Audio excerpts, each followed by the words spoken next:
delicious, indulgent, simple, 2-ingredient French mousse chocolat recipe, or as we say in English, chocolate mousse. Bonjour, this is Cooking Fabulously, the channel that puts more fun and fabulousness into French food.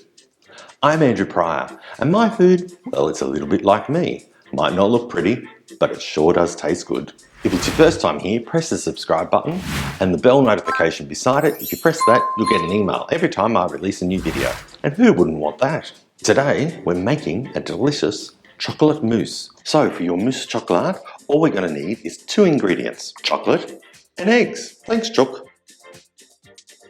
To be exact, we need 250 grams of chocolate and 6 eggs separated like that.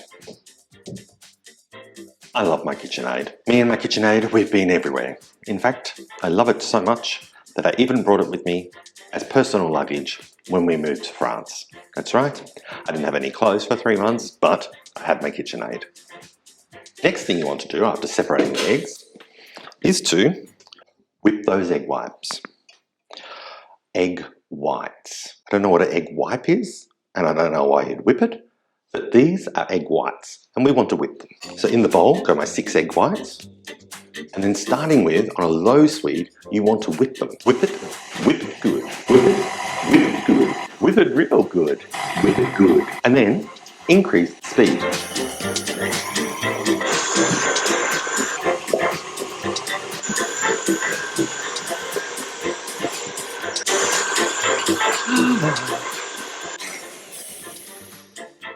Now I'll just check them.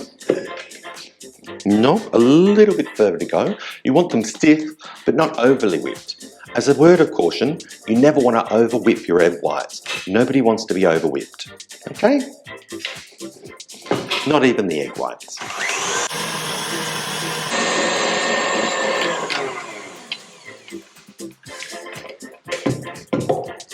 And that's about done, I'd say.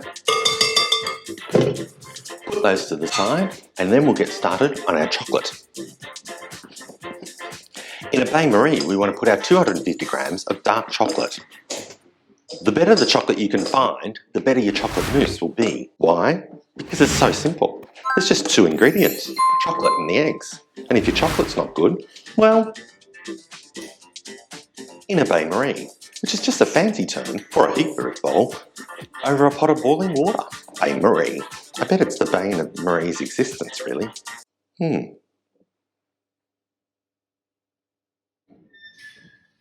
Now, you want to make sure that the bottom of the bowl doesn't come in direct contact with the boiling water. Otherwise, you'll be in all kinds of trouble. Don't know what kind of trouble you'll be in, but you'll be in all kinds of trouble. I'm getting a little bit of a facial, so maybe I should turn the range hood on. Or as we say in France, the hot. The hoot. The hot. And once the heat comes to a rolling boil, you can pretty much turn it down to even a low. The residual heat underneath and steam will just keep on going, and it will eventually melt the chocolate. We'll turn off the heat and just take that off the heat for now.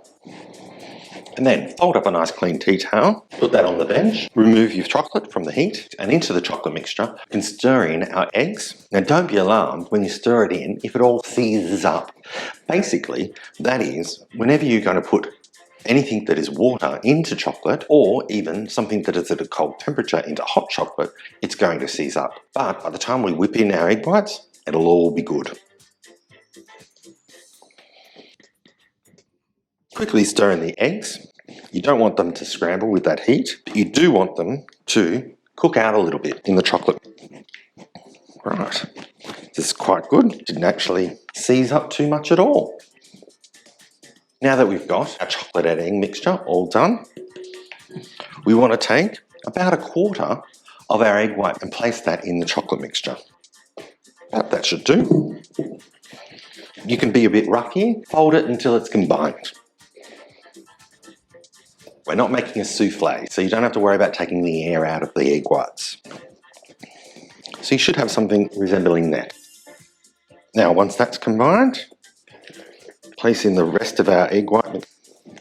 And of course, just a little bit right on the counter. But look, I've got a 2-minute rule. If it's on the floor for less than 2 minutes, it's fine. And then stir in the rest of these egg whites to combine.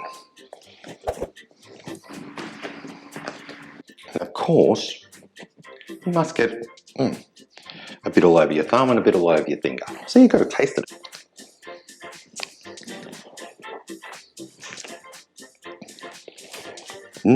Pretty good.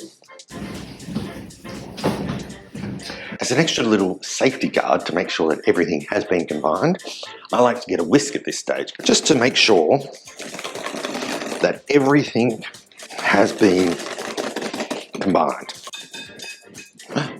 Chef's treat.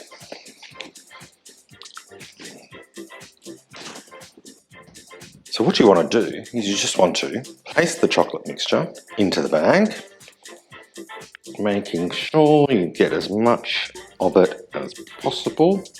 This can be the hubby's treat for later. And what you'll need is 6 small ramekins. These are apparently all the rage on Instagram at the moment. Just be careful because it will be a slightly runny mixture. Take your bag out.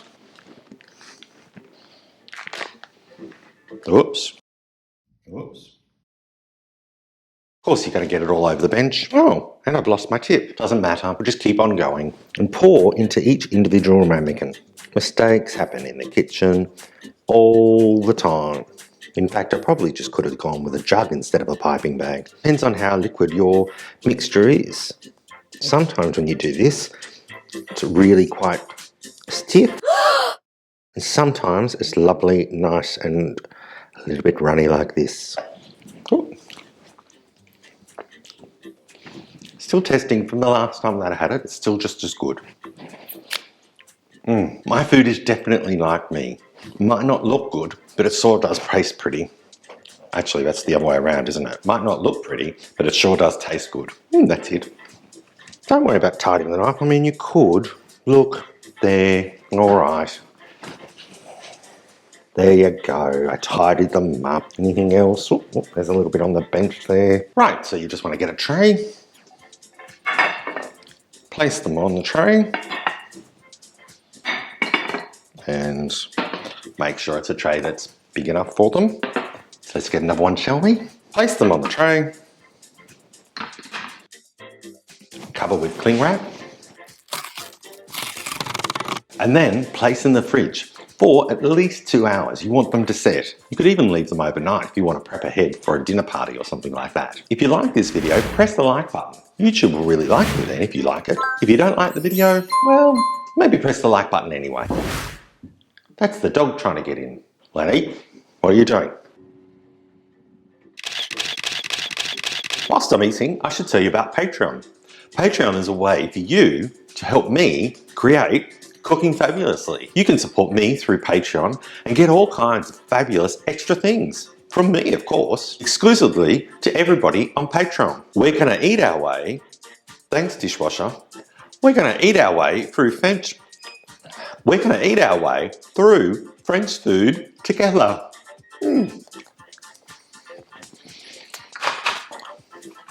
Don't worry, I'm really not going to eat 6 of these. Well, not all at once.